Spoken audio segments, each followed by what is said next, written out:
Here's the stand braced together.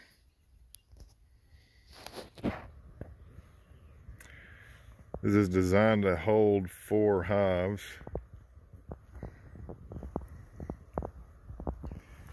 So we're 1, 2, 3, and the 4th down here.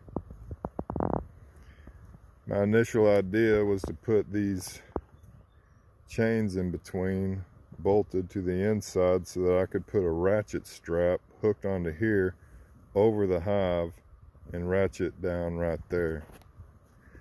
I don't have the hive here right now because it's a few days before I get a nuke, and I don't want anything nesting in it.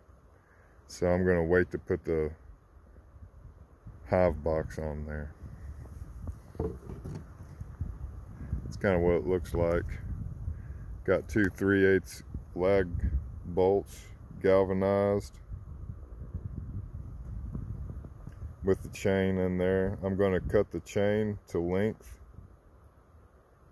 I know I got a lot of chain, more than I need, but I usually try to get more material than I need whenever I come out here, so I know I'll get the project done, which right now I have. Now all I need to do is put my bee box on here, go pick up my nuke and drop the nuke in there, and it'll be good.